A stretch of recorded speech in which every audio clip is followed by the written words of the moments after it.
Hi, this is Kristen Farrell, Senior Project Director at WPS. Today we're going to be looking at a CASL 2 record form sample report. You can find these sample reports on the product webpage. You'll need to log in or create an account on the WPS website to access the sample material. And it'll be just below the product description here for the CASL 2. Please log in to download sample materials. You'll click on that. You can enter your information. If you don't have an account already, you can set one up. It's free, and then you'll be able to access lots of sample materials for several of our products. So today we're going to look at a sample report for the CASL 2, and this is going to be a summary of scores for a first grader Aiden. And you can generate these reports using the free online scoring through our online evaluation system. It's free for the CASL 2, and it really is a time saver. And you'll see here just how much information it gives you simply by entering the item responses online. So let's start at the top of this report. Here you'll find the client information, testing dates, any notes for a referral. All of these fields are customizable when you create the client profile using our online evaluation system. So whatever you entered when you set up the client file, that will be displayed here. And then just below that, you'll get the score summary. And that will be a table that includes all of the CASL 2 tests, the individual tests, and that will have all of this information calculated automatically. So you'll get the raw score, the standard score using age or grade-based norms, whichever you selected, the confidence interval, which can be either 90% or 95%, percentile ranks, the age or grade equivalents, and then the descriptive range of where the standard score falls. And then any information for the tests that are blank means the scores weren't entered for those, or the ones with the asterisks just means that the client is younger than that start age for that test. So idiomatic language, for example, starts at 8 and 9, and Aiden is only 7 years, 7 months. So he's not able to take that test. So that one's just going to be blank in the table here. And then just below this, you'll get the same information, but provided in a visual representation of a line graph. So each test is listed along the bottom here, and plotted right above those are the standard scores for each of those tests. So just what you had in the table above, but in a visual representation. Also here, you'll have the mean for each of this CASL 2 tests is 100, and 15 points in either direction is the standard deviation. So the mean here is going to be this bold line at 100. And then the light gray bars represent light gray shading represents 1 standard deviation above and below the mean. And then the dark gray shading is 2 standard deviations above and below. So this really gives you an at a glance check on the scores and any patterns that you may be able to see in the scores when they're displayed in this way. So you can see, for example, with sentence comprehension is pretty much right at the mean at 101. And then he has a couple others, receptive vocabulary and meaning from context, that still fall within this kind of average one standard deviation area below the mean. And then most of the other tests are following in the 2 standard deviations or even below. Expressive vocabulary is really low. Antonyms is right there too. So you can sort of pick out any patterns that you may be able to see, such as receptive vocabulary and sentence comprehension, even meaning from context are all receptive tests where the rest of these are more expressive. So that might be indicating some strengths and weaknesses between receptive and expressive skills. And so that's a really nice way to sort of see the visual impact of the data. The following section, we'll scroll down a little bit here, shows all of the possible score comparisons across all of the tests that were administered. So this is a really big time saver where you're not having to calculate all of these by hand. The number shown in bold is the difference between the 2 scores that are listed. So for example, here we have expressive vocabulary and sentence expression. The difference between those 2 scores is going to be 16. So that's going to be that bold number. And then the percentages shown are those where the difference between the test scores is statistically significant, those will show just how much of the standardization sample had that difference. So some of these, the ones in the light color, are going to be, they are statistically significant in terms of the score differences, but it occurs frequently enough in the standardization sample that we're not going to really put too much of a focus on it. So some of these, you know, it happens more than 25% of the sample. Some of them it gets a little bit lower, 10 to 15%. The ones that are going to be really clinically meaningful are these ones that are shaded in the darker blue color. And those you can see, you know, it happened 1 to 5% of the sample. The really smaller numbers here that we're talking about, and really big differences between the individual scores.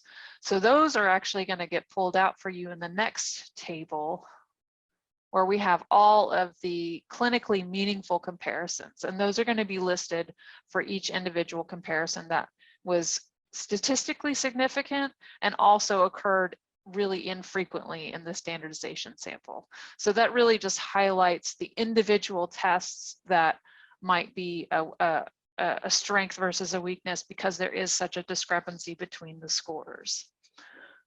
So the next section here is the same kind of information, but for the index scores. So depending on the age of the individual being evaluated, anywhere from 2 to 5 different tests will be combined to calculate an index score in one of the specific areas.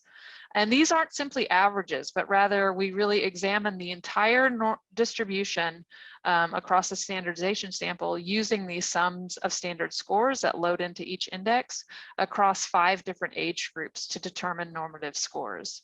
So this gives you a really much more precise comparison of how the individual scored across the collection of tests in relation to their peers, rather than simply using an average of their individual test scores. And the first one here is the General Language Ability Index, and that's going to be an indicator of overall spoken language skill, and that can be used for eligibility purposes.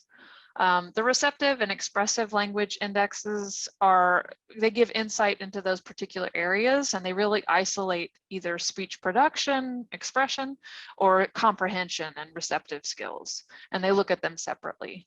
And then again, you'll find the linguistic category index scores, they also isolate particular areas of speech. So word knowledge or lexical semantic knowledge, grammar and structure of language, so the syntactic index here, and then also this higher level processing of language and the superlinguistic index.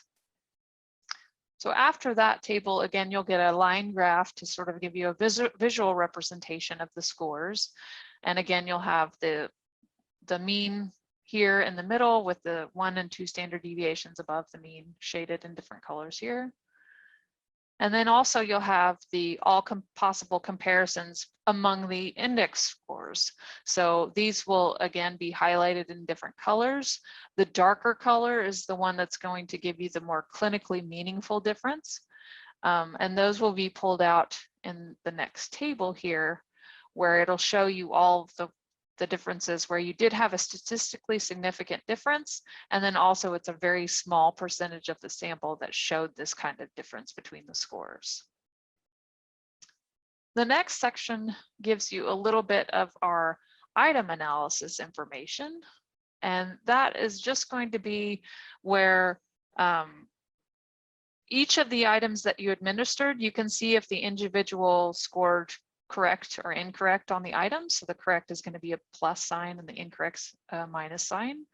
And then for the individual test, the item it was, and then the target for the item. So for a lot of the lexical semantics tests, it'll give you the part of speech and the specific word. And that is helpful for when you're trying to identify or work up an intervention plan where you can really focus on specifics of the test that pulled out through the item analysis information. Another helpful piece that is noted on the item analysis section is if there's an asterisk next to the score, that means that based on the age of the examinee, we would expect them to pass that item, and they didn't pass this one. So for example, pragmatic language item number 16, they got that item wrong, but 90% or more of the individuals in the standardization sample for that age actually got that item correct. So we would really expect them to pass that item, but they didn't. So those are highlighted for you as well. And that's a really nice way to kind of pull out individual information from the items at that kind of qualitative level to build some intervention activities into your reports. And then as the last part of the test of the score report, you'll just have a summary of the data entry. And that just shows you all of the information that you have completed for each of the tests. So for this particular case, they only completed these items after doing the basal and sealing. So it'll give you the scores for each of the items. And then for some of them, if they have preferred or acceptable responses, it will indicate that as well. So it's a good part to go through and see if you had any, patterns, and they had mostly acceptable responses and not a very few preferred. That's another way to get a little bit more qualitative information in order to build into your intervention plans. And then it's also a nice way to double check your data entry to make sure that everything looks accurate. The next report that we have is also for preschool, which everything is going to be the same, except for here in the tests. They're only going to list the 10 tests that are available for the age range for preschool. So that's everything that starts at age 7 or 9, which there's 4 of those tests. Those won't be listed on these score reports for the preschool.